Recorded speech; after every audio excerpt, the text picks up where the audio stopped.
Vienna breathes in silence, yet the silence trembles.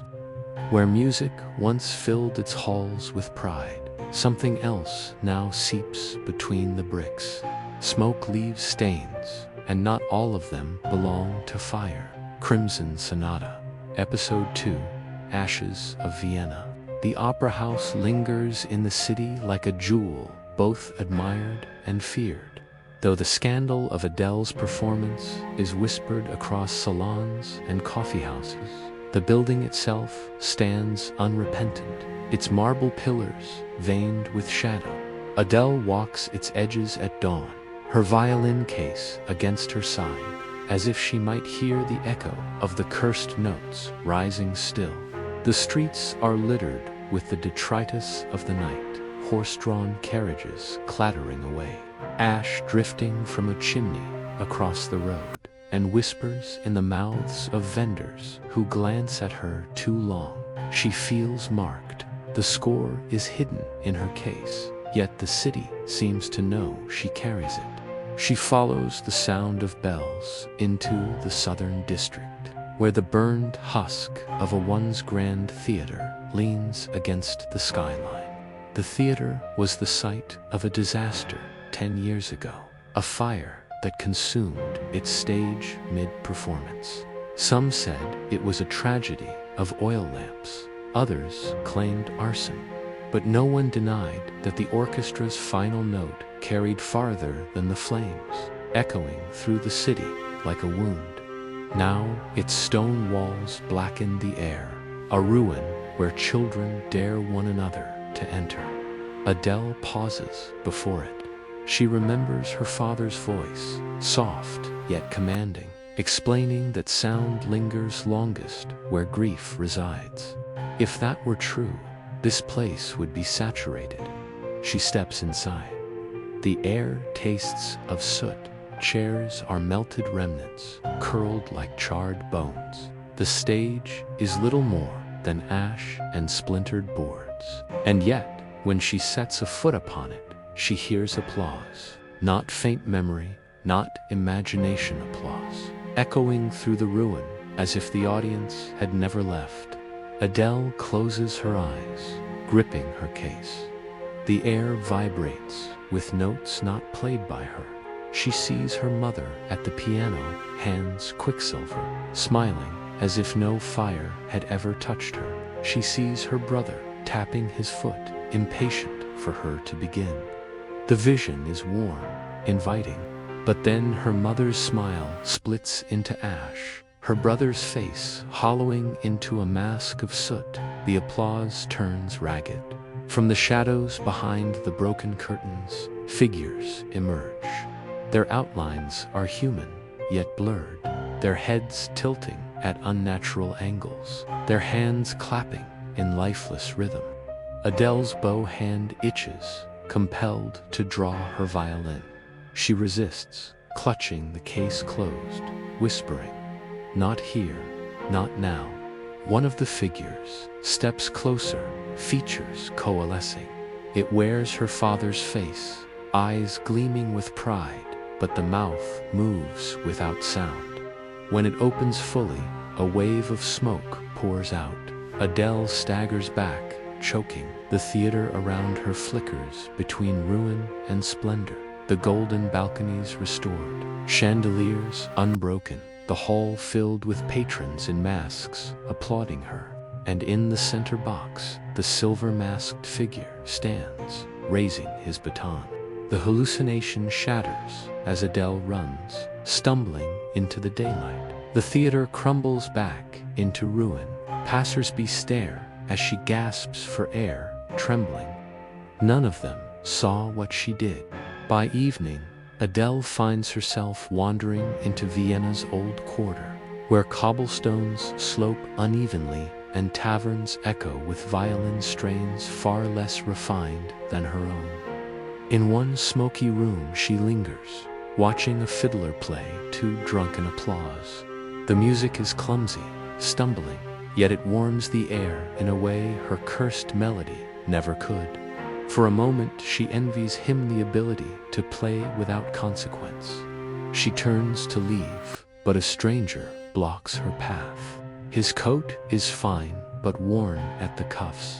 His eyes are bright, sharp, and far too interested in her violin case. "You are Adele Veron," he says smoothly. "The society expected you." She stiffens. "And if I am, then you will follow me." He offers no further explanation, only a gloved hand pointing toward the door. Curiosity and dread wrestle inside her, but she cannot resist. She follows him into the alleyways until they reach a modest townhouse. Inside, the air smells of ink and candle wax. Shelves grown with manuscripts, many marked with symbols she doesn't recognize. Around a long table sit 5 figures, their faces hidden behind masks. A raven, a stag, a serpent, a fox, and one blank porcelain. They rise as she enters.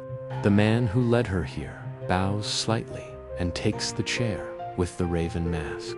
"You played the first note," the stag says, voice deep and resonant. "The sonata has chosen you." "I did not choose it," Adele snaps. The serpent mask tilts. No one ever does. Yet still it coils around the hand it desires. The blank mask leans forward. "Tell us what you saw in the ruins." Adele hesitates, then admits, "My family." A silence settles, heavy as stone. The sonata shows grief. The fox mask murmurs. It feeds on what is lost. But if you trace its bars to completion, it may show you more than echoes. "Resurrection," Adele whispers, recalling the words of the masked stranger at the river. The raven mask nods. "Yes, but resurrection demands price." They slide a folder across the table. Inside are sketches of burned theaters, records of musicians gone mad, and at the bottom an illustration of a silver mask with a baton. "The conductor," the stag intones. "He orchestrated the blaze that took your family. He leads those who bend music into curse. Find him, and you may find the truth." Adele's hands tighten on the folder. "Then I will find him." The serpent mask chuckles. "Careful, child. Every truth is written on a staff with 2 clefts, one of light, one of shadow. You cannot play one without the other answering." They dismiss her before midnight. Outside, the cold presses close, but Adele feels heat in her chest, the raw burn of purpose. She walks faster, clutching the folder as if it were a lifeline. At home, Madame Roussel waits with a lamp. She sees the papers in Adele's hand and sighs. "So, the society has you." "You knew this was coming," Adele accuses. "I hoped you would refuse," Madame answers. "You said they would not be denied.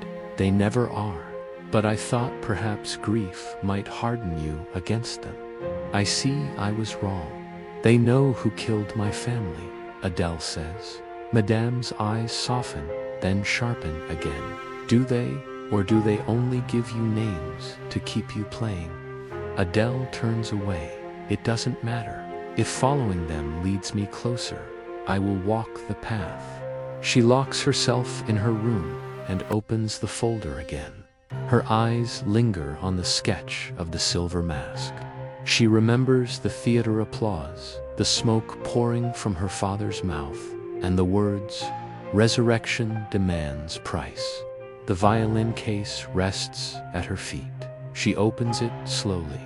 The instrument gleams in the lamplight, innocent, waiting. She raises it, draws the bow across one string, and listens as the note blooms. It sounds almost human. Ash clings to Vienna, like memory to a scar. In the ruins of theaters and the silence between notes, something waits. Adele has taken her first step into the society's labyrinth, and the deeper she walks, the harder it will be to turn back. Thank you for watching this episode of Crimson Sonata, on Veilbound Studios. The music has only just begun, and every note carries Adele deeper into the truth. Be sure to subscribe, share, and join us for the next episode, Episode 3, Symphony of Masks, where shadows lengthen, masks are lifted, and the sonata plays on.